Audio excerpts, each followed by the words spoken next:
Olá, meus irmãos, eu sou o pastor Flávio, da Igreja do Evangelho Simples. Eu quero dar boas-vindas a todos no curso online do livro de Apocalipse. Nós pretendemos expor o texto bíblico das Sagradas Escrituras, do livro de Apocalipse, capítulo a capítulo, versículo a versículo. Nós vamos nos basear nessa apostila que você já deve ter em mãos. Se você não tem, manda um e-mail para mim, prflaviom@gmail.com, que eu mando a apostila para você. E, como eu falei, essa apostila foi escrita por mim há uns 15 anos atrás, é fruto de um estudo que eu fiz sobre o tema, sobre o livro, sobre escatologia. Isso, esbocei alguns estudos, isso virou uma apostila, que virou um curso, e esse curso eu já ministrei ele presencialmente umas 4 vezes. É a primeira vez que eu ministro esse curso online. É um desafio para mim. Nós temos inclusive um fórum de perguntas e respostas no grupo de WhatsApp. Se você quiser participar, você faz a solicitação para mim no mesmo e-mail que eu passei agora há pouco. Antes de mais nada, irmãos, eu queria calçar a sandália da humildade, reconhecer que esse é um tema complexo, esse é um tema controverso, é um tema estudado há séculos por vários teólogos, vários pensadores, há várias visões do mesmo assunto, há várias linhas teológicas. Nunca ninguém conseguiu chegar e comprovar e fechar questão em algum assunto. Existem correntes de pensamento. É um livro difícil, talvez o livro mais difícil das Sagradas Escrituras. E eu quero, como falei, calçar a sandália da humildade, reconhecer que eu sou um estudante do assunto. Embora tenha muitos anos que eu já estudo isso, continuo estudando. Para gravar essas videoaulas online, eu estou estudando mais ainda, então isso significa que toda vez que você estuda, você aprende, e eu pretendo aqui, com muita humildade, tentar passar um pouquinho para você de tudo aquilo que eu tenho estudado, mas sem a pretensão de fechar a questão e de ser a última palavra no assunto. Tá bom? Então vamos acompanhar. Você vai ter oportunidade de tirar suas dúvidas lá no nosso grupo de WhatsApp e vamos começar o curso. Vão ser várias videoaulas, uma videoaula por dia, e depois eu vou gravar talvez um vídeo com as respostas às perguntas elaboradas sobre a aula. Ok? Vamos começar? Pegue a sua apostila na página 3, abordagem teológica. Eu começo dizendo que é um livro de difícil interpretação, e de fato é. Muita gente tem medo do livro de Apocalipse, não gosta de estudar, acha muito difícil. Há muitos tabus a respeito do tema, né? Mas se nós formos cuidadosos, formos aos pouquinhos, a cada capítulo, a cada versículo, a gente vai ver vários pensamentos a respeito de um mesmo assunto. E espero que você possa desbloquear em relação a esse medo de estudar o livro que muitos têm, a esse receio, a esse tabu, enfim, a esse bloqueio. Espero que no final você supere tudo isso e encontre, como eu encontrei no livro de Apocalipse, um livro de esperança, um livro maravilhoso, inspirado por Deus e certamente útil para todos nós. Bem, aqui na página 3, você vai encontrar um quadro com as 4 principais abordagens de interpretação do livro de Apocalipse. 4 linhas teológicas, 4 correntes de pensamento. Basicamente são essas 4. Você pode acompanhar no quadro comigo. A visão preterista é a visão de que João estaria escrevendo o livro de Apocalipse para encorajar as igrejas da época, e que as profecias do livro, tudo aquilo que o livro diz respeito ao tempo de João, ao tempo da igreja primitiva. Nada diz respeito à igreja ao longo dos séculos e nada diz respeito ao futuro. Essa basicamente é a visão preterista. Nessa visão, a besta seria o Império Romano, e o falso profeta seriam os sacerdotes da época. Essa visão preterista, ela muito baseada, um marco seria a destruição de Jerusalém no ano 70 depois de Cristo, né, com a destruição de Jerusalém, o templo foi destruído, então é meio que um antes e depois dos eventos escatológicos. Para eles isso aí é um marco, a destruição do templo de Jerusalém. É claro que essa visão preterista tem a visão preterista moderada e a visão preterista hiperpreterista, né, super radical. A visão moderada, creio que a maioria dos relatos de Apocalipse diz respeito ao passado e uma coisa ou outra viria a acontecer um pouco depois. Mas a visão mais radical é que tudo que tinha que acontecer aconteceu até o ano 70, que foi a destruição do templo. Eu quero passar para vocês aí os principais autores. James Stuart Russell, ele é um autor preterista, escreveu uma literatura conhecida como a Parousia, né? De Parousia é um livro conhecido, que a Parousia é a tradução no grego da vinda de Cristo. Então ele faz uma abordagem preterista. Aqui nós temos Kenneth Gentry, Gary DeMar, né? O mais conhecido que se alinhava com esse pensamento, por incrível que pareça, é o recém-falecido R.C. Sproul. Muitos conhecem, né? O pastor R.C. Sproul, ele faleceu, se não me engano, ano passado, e ele era um defensor dessa visão preterista. Parece que o Spurgeon também elogiou algumas coisas da obra do James Stuart Russell. Tá? Então, basicamente, essa é a visão preterista e que Jesus já teria estabelecido o seu reino e que nada mais precisa acontecer. Tá? Na visão historicista, essa visão historicista foi a principal visão ao longo dos séculos da história da igreja. Né, predominante até o século XIX, a maioria das igrejas, a maioria dos teólogos, a maioria dos pensadores pensavam com a visão, com a linha de interpretação historicista. E aí leia-se quem? Calvino, Lutero, John Knox, J.D. Edwards, John Wesley, Isaac Newton, a própria Ellen White, fundadora da Igreja Adventista do Sétimo Dia, tinha esse pensamento, George Whitefield, Spurgeon, e são vários nomes conhecidos, né? Muitos deles nós admiramos, conhecemos, mas aí já fica uma lição, né? Porque às vezes você admira um autor como Spurgeon, quem não admira o príncipe dos pregadores, mas nem tudo que essas pessoas disseram batem com aquilo que a gente entende, né, nos tempos atuais. Né? Então a gente não pode tirar um pensamento e uma linha teológica pelo nome, pela marca, por algum autor que você admira. Amém? Essa visão historicista defende que toda profecia bíblica de Apocalipse ela é simbólica e ela conta a história da igreja ao longo dos séculos.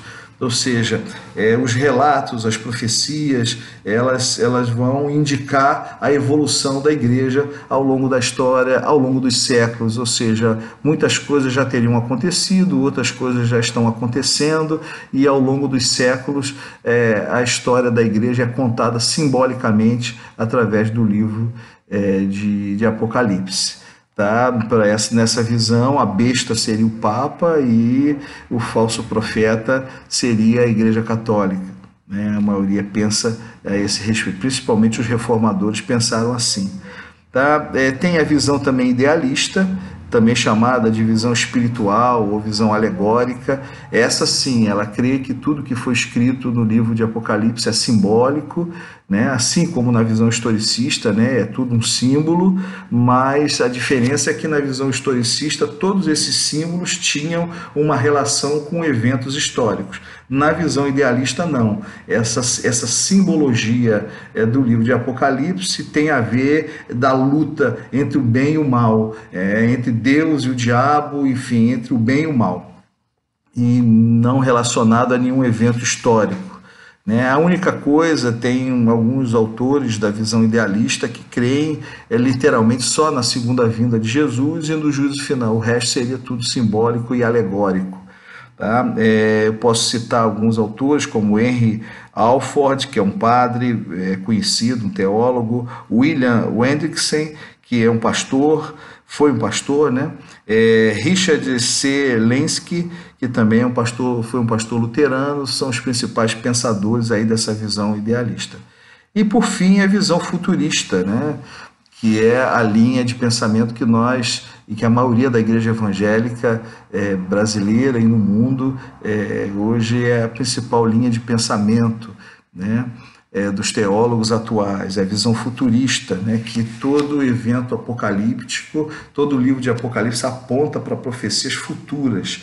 Basicamente, nós temos aí 3 grandes profecias no livro de Apocalipse. A parousia, que é a vinda de Cristo, né? A ressurreição dos mortos, que está relacionada ao arrebatamento, e também os juízos de Deus, os selos, as trombetas, as taças. Então, essas 3 grandes profecias, para os futuristas, elas fazem referência a eventos futuros. A vinda de Cristo, a ressurreição dos mortos, os juízos de Deus. Para o preterista, já aconteceu no tempo de João. Para o historicista, já aconteceu a maioria dessas coisas ao longo dos séculos da história da igreja. Para os idealistas, nada disso aconteceu, é só simbólico. E para os futuristas, isso ainda vai acontecer, ou seja, o arrebatamento ainda vai acontecer, a tribulação vai acontecer, né? O milênio vai acontecer, os juízos de Deus ainda vão acontecer. Então essa é a visão futurista. Tá? A visão futurista também é chamada de visão dispensacionalista, né? Os dispensacionalistas basicamente são aqueles que têm um pensamento pré-milenista. Então, basicamente, depois você vai poder ler aí na página 3, tem alguns detalhes, algumas coisas eu falei aqui, outras não. Passando para a página 4, nós vamos ver que esse quadro aí que nós apresentamos, dessas 4 linhas teológicas, né, aquela que a gente mais se alinha, que a maioria das igrejas evangélicas se alinha, e que a IES, a Igreja do Evangelho Simples, é a igreja que eu pastoreio, e eu particularmente me alinho com a visão futurista, né?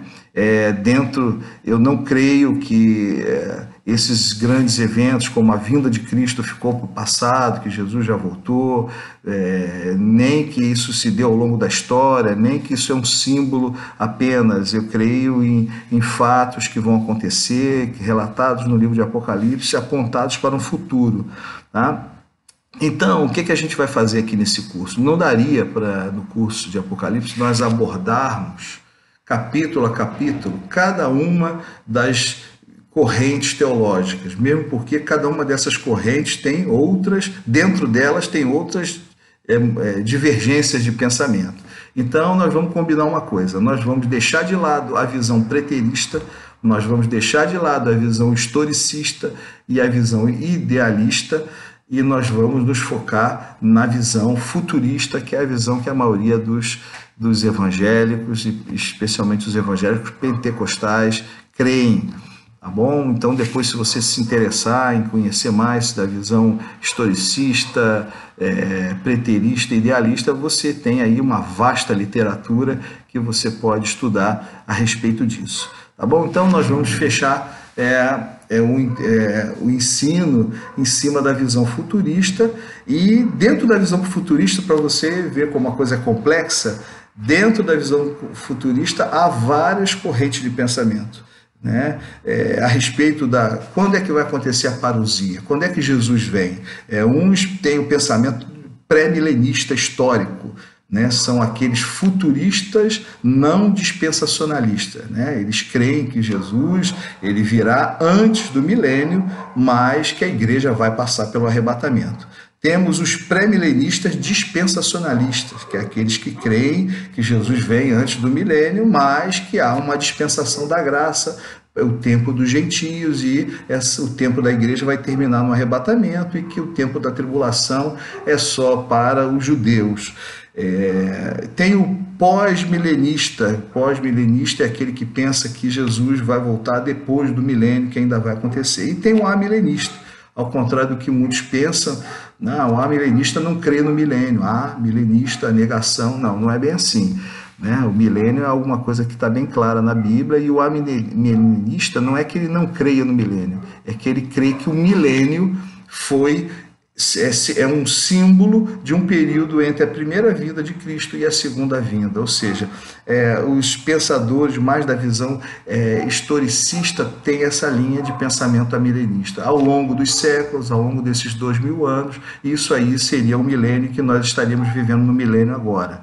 Tá? Também tem pensamentos dos pré-tribulacionistas, mesotribulacionistas, pós-tribulacionistas. A gente vai abordar tudo isso ao longo do curso, tá bom? Então, como eu falei no início, eu não pretendo fechar questão em nada, né? Eu não pretendo aqui definir a forma correta, mesmo porque tudo isso é pensado por inúmeros teólogos ao longo dos séculos, e a gente não pode chegar aqui irresponsavelmente, bater o martelo e falar, é isso.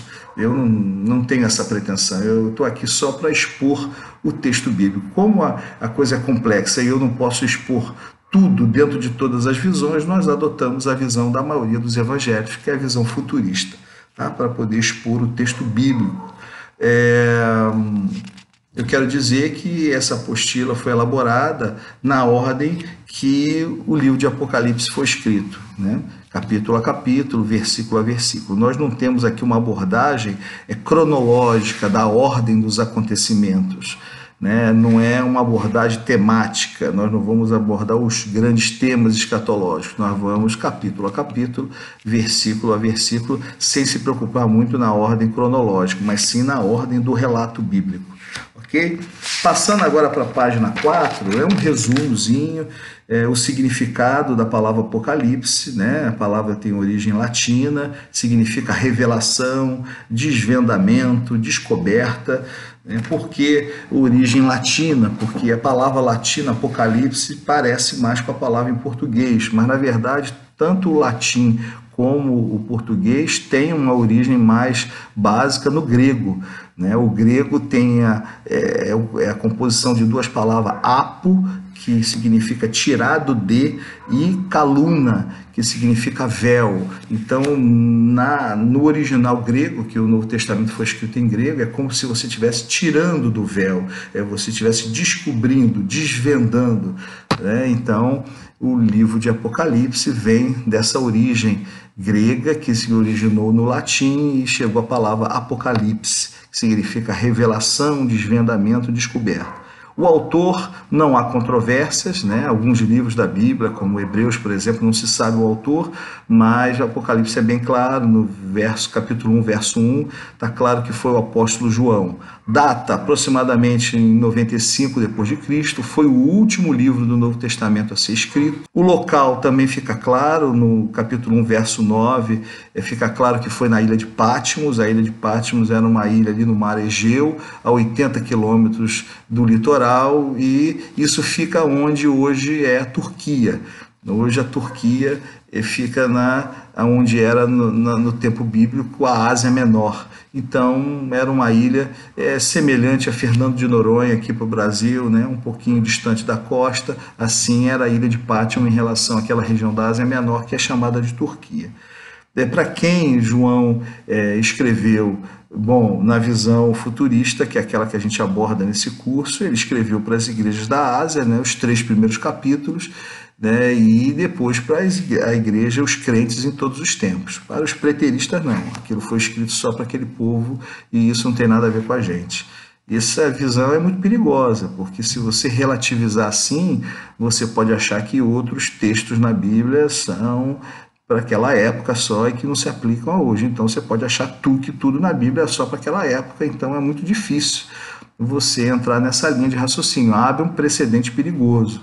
Nós cremos que todas as coisas, exceto usos e costumes, todas as coisas escritas na Bíblia servem para nós nos tempos atuais. O propósito era revelar a identidade de Cristo, trazer esperança, conselho para os crentes e principalmente relatar as grandes profecias bíblicas. Um panorama que foi escrito num contexto de muita perseguição. A igreja estava debaixo do Império Romano, o imperador Domiciano perseguindo ferozmente os crentes, e nessa perseguição o apóstolo João, que foi uma testemunha ocular, de Jesus encarnado, ele foi exilado na ilha de Patmos. Então, nesse contexto de perseguição, João foi exilado e nesse exílio, nessa ilha, ele recebeu essa revelação maravilhosa diretamente de Jesus Cristo e ali ele escreveu esse livro abençoado. E interessante aqui na última linha desse quadro, da página 5, esse livro contém uma promessa, é um livro que em si contém uma promessa para quem lê. Isso não é muito comum nas Sagradas Escrituras, mas isso está presente no livro de Apocalipse. Veja no verso 3, capítulo 1, verso 3, está escrito assim: bem-aventurados aqueles que leem e aqueles que ouvem as palavras da profecia e guardam as coisas nela escritas, pois o tempo está próximo. Então, a própria Bíblia tem uma promessa para quem lê e estuda o livro de Apocalipse. A própria Bíblia chama de bem-aventurado, de feliz quem estuda. Então você é um bem-aventurado. É por isso eu não entendo muito a resistência de muitos crentes em estudar o Apocalipse, em se aprofundar. Eu conheço crentes, às vezes, até que têm muitos anos de caminhada, mas que nunca leram, nunca estudaram, nunca se interessaram por tabu, por medo, enquanto a própria Bíblia diz que ele seria bem-aventurado se ele ler e se ele ouvir as palavras do livro. Então não é um livro que deva ser desprezado. Amém? A própria Bíblia fala a respeito disso. Passando agora para a página 6, eu quero que você pegue a sua Bíblia, nós vamos dar uma passadinha de maneira geral, nos capítulos e versículos de Apocalipse, nos megatemas, né, a respeito do livro. Do capítulo 1, verso 1 até o capítulo 3, verso 22, basicamente você vai encontrar palavras introdutórias de João, a visão de Jesus glorificado e a carta às 7 igrejas da Ásia Menor. Como eu falei, ali é onde fica a Turquia. Então tem carta à igreja de Éfeso, Esmirna, Pérgamo, carta a Tiatira, carta a Sardes, Filadélfia e, por fim, a igreja de Laodiceia.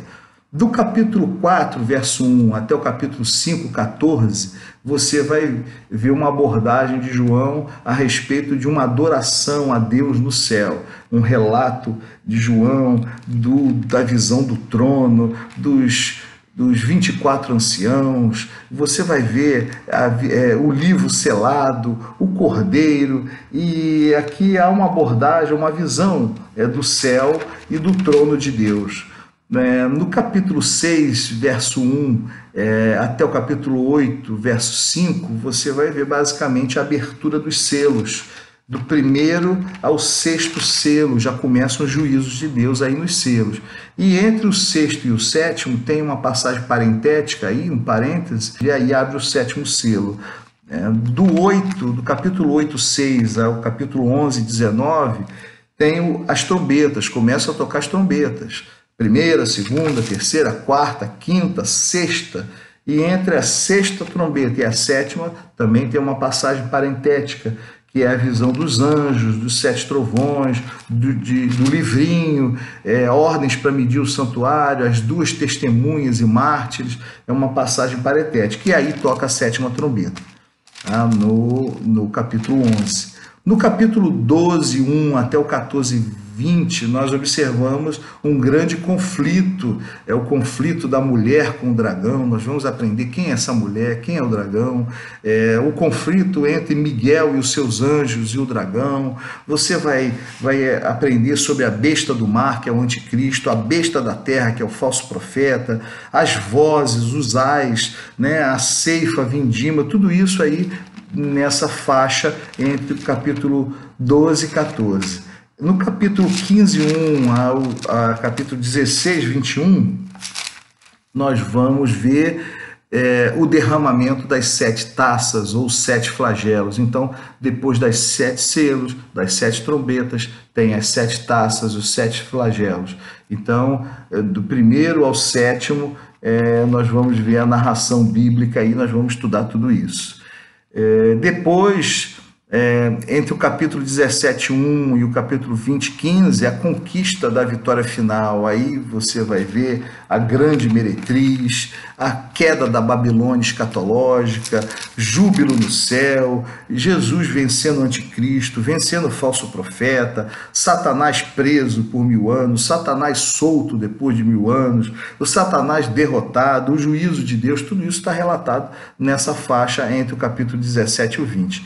E por fim, do capítulo 21 ao 22, nos últimos 2 capítulos, todas as coisas são feitas novas. Deus renova todas as coisas. Então a gente vai ver o relato de um novo céu, de uma nova terra, da nova Jerusalém. É assim que se divide o livro de Apocalipse.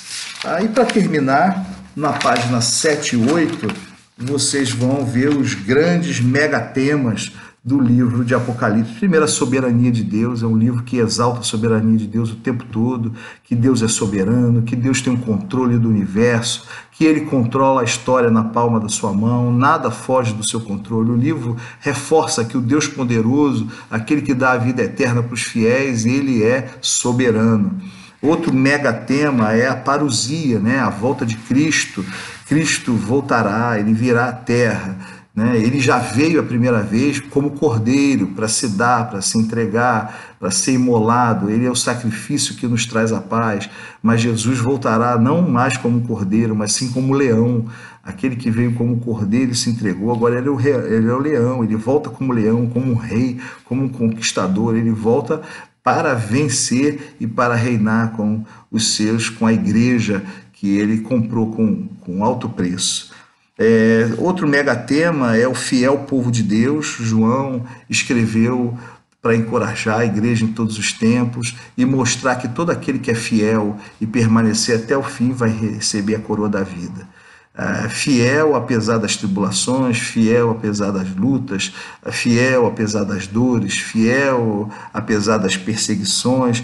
Então, João fala bem claro ao longo do livro que todo aquele que é fiel, ele vai herdar todas as coisas que Deus tem preparado.